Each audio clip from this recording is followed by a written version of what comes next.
The truth of Nasiens has been revealed. Even Myrtle, the firstborn child's story, has been unfolded. We have a lot to get to today. If you like 7 Deadly Sins chapter reviews, help the channel and do what you can. Like, share, and subscribe. Comment down below of what you think about this chapter and what was the craziest part you have ever seen. Subscribe to the Anime Underworld. Content warning. I will have to censor some panels and maybe not use some due to, reasons. Yep, it's gonna be one of those chapters. But first, last time on 4 Nights of the Apocalypse, Myrtle and Nasiens clashed in a heated argument in front of the entire fairy realm. Nasiens showed some improvement over the course of the time skip with some additional weaponry to his arsenal, all while his friend Tiori irresponsibly tossed a baby into the air. However, the oldest child of King of Kiane showed his warrior might as he hit Nasiens around like a ragdoll, Hulk and Loki style. Before Nasiens could meet his end, Tiori stopped him Escanor style with a familiar that looked a lot like our missing pig mascot Hawk. Having enough, Myrtle admits defeat and returns the baby to its rightful parents. Meanwhile, Nasiens explains to Tiori how he was destined to be amongst the fairy clan, as it has led him to meeting the royal family and even Percival, even if at times he gets these weird strange looks from the royal family. While trying to clean up after the skirmish in a scene that I cannot in good conscience show on YouTube, it was revealed that Nasiens is not a boy. So we begin our story where we left off, but we see Tiori explaining more about the fairy realm. The sky is green because they think it's the top of the sacred tree. And at the top there is more unique flora. While a nearby mountain-sized mushroom is apparently just, a regular mushroom that grows along the roots of the sacred tree, which I actually find very interesting. The sacred tree is technically a god in 7 Deadly Sins made by chaos, just like the supreme deity and the demon king. If all of the sacred spears and their various forms are anything to go by, the real sacred tree, not the one in the Fairy King's forest, must be incredibly powerful in its own realm. But back to the story, we found out that Nasiens prefers to bathe alone, and Tiori apparently peeked at one point. Why? Couldn't you just have read their mind? And it's here we get to see the other Kiane kids. Sextus, the second oldest, is much like King, and apparently hasn't even grown wings. In a shot-by-shot comparison, he even kind of looks like his dad. Belte is the third oldest and has apparently gotten some pointy fairy ears, but he doesn't seem to mind. Then there's Zana and Ziliana, the fourth and fifth oldest kids of King and Kiane, who inherited their mother's giant DNA. But when compared to other giants, they are much smaller than the normal ones, as seen when they were first introduced with the royal family. Then there's Peo, who switches gender based on love? Okay. Which is apparently normal for fairies. And it's here. We start to get into the big details. Nasiens exclaims that they're human, not a fairy, but Tiori, on the other hand, explains to Nasiens that there are fairies who can't fly, much like how Nasiens explained that they can't fly. And she is right, there are actually some fairies in subgroups that can't fly. We've seen these before. And since coming to the fairy realm, Nasiens has been feeling healthier because, here it is, the atmosphere of the fairy realm is not good for humans. They're not able to withstand it.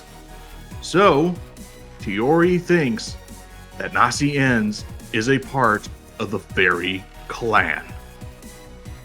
The only way a human can survive in the realm is by taking Mullion pills, the ones that Myrtle took. That's right, Myrtle is not a giant fairy hybrid, he's human. The theories were right.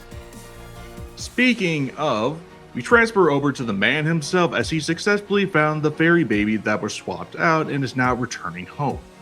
Myrtle looks to the baby and says that he is envious because everyone can tell that this babe is of the fairy clan.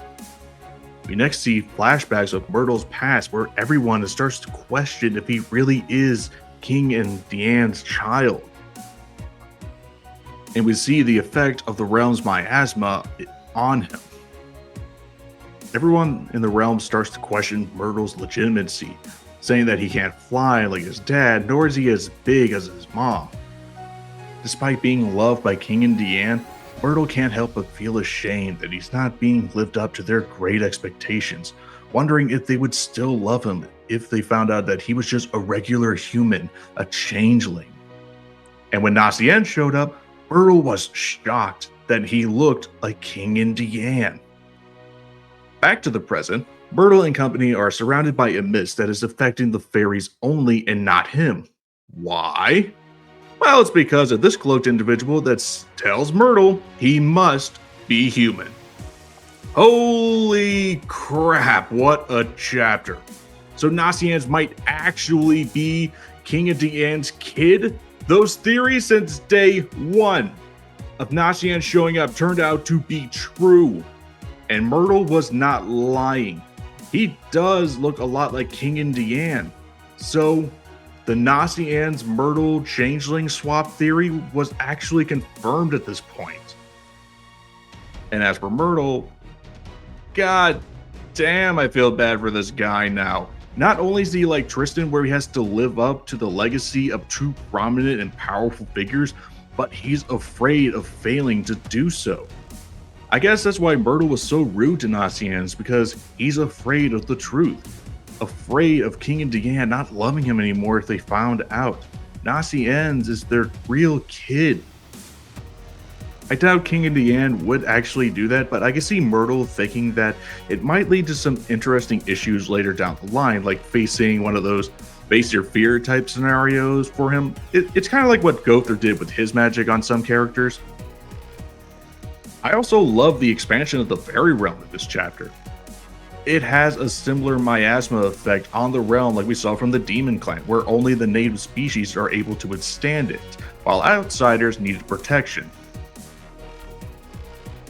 We also get hints as to how enormous this sacred tree is going to be, as most of the geological features are just, like normal flora formed on its roots. It's also about time that we finally get back to the threat of Camelot, because it has been a while since we forgot, oh yeah, there's a war going on. And it seems like the true mage of Camelot is on their way. This is the same hooded figure that told in the earliest chapters that Camelot's knights about the distinct features of the four knights of the apocalypse. We also know that Merlin is not in Camelot. So if I had to guess, this individual might actually be Arthur's true head mage, not Merlin. So this might not end well for Myrtle, as we see what happens with humans who side with non-humans, as seen with Nasiens' adopted grandfather. Camelot seems to be making the moves on the fairy clan, and if this new poison might be the way that they're going to deal with it, because it affected the fairies, not the humans. I cannot wait to see what's going on in the next chapter. But before we go, make sure you like, share, and subscribe for more 7 Deadly Sins content. Will Myrtle protect his home from Camelot? Will Nasiens accept their true self? Will Nakaba let us see another member of the Four Knights before it's finally summertime? Find out next time in the next 4 Nights of the Apocalypse.